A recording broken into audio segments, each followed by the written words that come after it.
c'est votre prof Rihani. Donc on va expliquer le dessin d'ensemble se trouvant sur la page 98 de notre polycope. Donc nous avons ici un motoréducteur. Motoréducteur, ça veut dire de la zone هذه فيها un moteur plus un réducteur. Bon, à la sortie, on voit bien ici un accouplement élastique. Un accouplement élastique. Le rôle d'un accouplement, c'est de lier l'arbre, bien sûr, les deux arbres, l'arbre 2, voilà, à cet arbre-là qui est l'arbre 7. Donc, première chose, c'est l'accouplement. Donc, on passe ici par une liaison pivot. Donc là, il y a une rotation, bien sûr, donnée par le moteur, et qui est favorisée par ces deux coussinets. Donc, je vais colorer les deux coussinets. Voilà le premier, voilà le deuxième. Donc, deux coussinets. Si on veut remplacer les coussinets, on peut les remplacer par des roulements. Bien sûr, les roulements, le rôle des roulements, c'est de favoriser le guidage en rotation, yani favoriser une liaison pivot. Bon, après, nous avons ici un pignon. C'est le pignon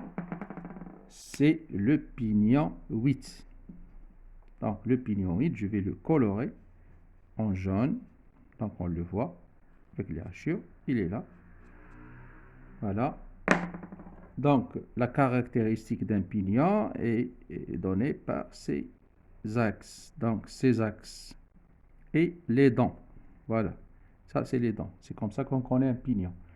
Bon, le pignon transmet sa rotation par engrainement au pignon 12. Donc, au pignon 12, je fais une autre couleur, pignon 12. Voilà, donc je vais le colorer. Voilà, le pignon 12. La coloration d'yellow, il est dit. Voilà. Alors là, c'est le pignon 12. Et bien sûr, ça rentre dedans. Et là, il y a un engrainement. Voilà. Ça, c'est le pignon 12. Voilà. De la partie cool là, c'est le pignon 12. Donc, là, ça s'appelle un engrenage constitué de 8 plus 12. Bon. Après la transmission, il arrive à l'arbre 9, grâce à cette clavette, bien sûr. Donc, l'arbre 9, regardez, il est en liaison pivot par coussinet. Donc, quand on voit les coussinets, on sait très bien qu'il y a une liaison pivot à ce niveau-là. À ce niveau-là. Donc, je vais colorer les coussinets pour bien les voir. Ils sont là. Donc, ça facilite la rotation. Souvent, ils sont en matière, en alliage de cuivre. Ça veut dire l'alliage de cuivre. Voilà. Donc, ça, c'est deux coussinets qui favorisent la liaison pivot à ce niveau-là. Bon, l'arbre va transmettre, grâce à cette clavette-là, la rotation au pignon 17. Donc, au pignon 17. Donc, pignon 17, je vais colorer le pignon 17. Voilà. Voilà, donc là-dedans, il est là. Voilà. Donc, c'est un pignon conique. Voilà. Donc, bien sûr, on voit l'axe ici. Voilà, on voit l'axe ici qui montre qu'il y a des dents. Voilà. Bon, le pignon là, qui est bien sûr le pignon 17. Donc, 17. Engraine avec un autre pignon qui s'appelle 18. 18, on le voit, c'est 18. Donc 18, je vais le colorer, il est là. Attention, ça rentre dedans. Là, il y a des dents qui engrainent. Donc il est là, donc c'est le pignon 18. Voilà. Donc on voit bien sûr la dent qui engraine avec l'autre, avec le creux qui existe ici. Ou bien sûr, il y a une autre dent. Donc, la transmission, il passe d'ici à travers cet arbre et arrive sur ce renvoi d'angle pour remonter vers un batteur qui est branché ici. Bon, l'arbre aussi, il a une liaison pivot grâce, bien sûr, à chaque fois qu'on voit les coussinets ou bien les roulements, on sait très bien qu'il y a une rotation. Voilà.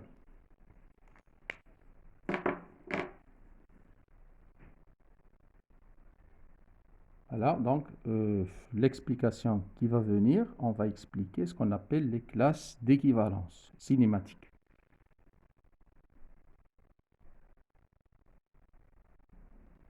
Voilà, pour les classes d'équivalence, on va reprendre encore un dessin non coloré et on va colorer les classes d'équivalence. Donc, regardez bien, là, vous avez une partie fixe. Donc, on va la laisser avec la couleur normale. Mais il y a une pièce tournante. Ça, c'est la pièce tournante. Ça, c'est l'axe. Donc, le bloc, il est tournant. Donc, ça constitue une classe d'équivalence. Il y a l'accouplement élastique, ou il y a l'arbre sortant du moteur, ou le petit arbre, voilà, qui est en liaison pivot avec cette partie-là externe, et en liaison complète avec ce pignon-là. Donc, là, le premier bloc qui constitue la classe d'équivalence. Voilà. Là, c'est une classe d'équivalence. Alors, sur le schéma cinématique, on va faire la même chose. Sur le schéma cinématique, on va colorer cette classe. Cette classe, on va la colorer en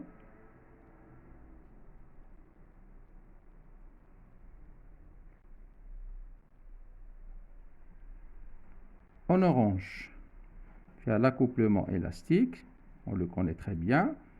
Il y a l'axe, ou il y a le pignon. Voilà. Il y a les arrêts. Donc, la deuxième classe d'équivalence qui vient après, on sait très bien qu'on a engrainement avec un autre pignon. Donc, le pignon, il engraine, bien sûr, avec le pignon 8. Donc, là, on va voir que là, il y a une autre classe d'équivalence tournante, bien sûr. Voilà. Voilà. Les coussinets sont fixés sur le bâti, sur l'extérieur. يعني ماشي مع هذه هادو مع la classe d'équivalence fixe. C'est une classe qui tourne, classe d'équivalence tournante. Donc, avec la clavette, avec ce pignon-là conique. Voilà. Là, ça constitue une classe d'équivalence bleue. Voilà. Donc, sur le schéma cinématique, il faut dessiner le pignon qui est en liaison encastrement avec l'arbre et en liaison encastrement avec le pignon conique et le tout en liaison pivot avec le bâti. Donc, le bleu, ça s'appelle une classe d'équivalence. C'est un ensemble de pièces qui tournent ensemble par rapport au bâti. Bon, il y a bien sûr une autre classe d'équivalence qu'on va faire avec une troisième couleur. Voilà. Donc, l'engrainement de pignon, voilà, donc, ça c'est le pignon. La clavette, l'anneau élastique et l'arbre sortant. C'est la sortie du mouvement. C'est la dernière classe d'équivalence, bien sûr, constituée des pièces jaunes et il est tournante par rapport à ce qu'on appelle le bâti ou le socle. C'est la pièce et les pièces immobiles. Alors, en schéma cinématique, bien sûr, en schéma cinématique, on aurait bien sûr à voir la dernière classe. Voilà, c'est ce pignon-là, donc ça correspond à ça. Donc c'est l'axe, plus le pignon, plus la clavette, bien sûr, plus l'anneau élastique. Voilà. Et à ne pas oublier qu'il y a une liaison pivot avec le bâti. Voilà. Ça, c'est le bâti. Et on va faire les deux petits arrêts comme ça. Donc, ils sont en jaune. Ils sont bien sûr en jaune. Donc, bon, et je repasse en jaune. Voilà. Les classes d'équivalence liquidine, on a jaune, orange, bleu, jaune. Et la dernière classe, je vais la faire avec une autre couleur. J'espère que ça va marcher. La dernière classe d'équivalence, c'est ça.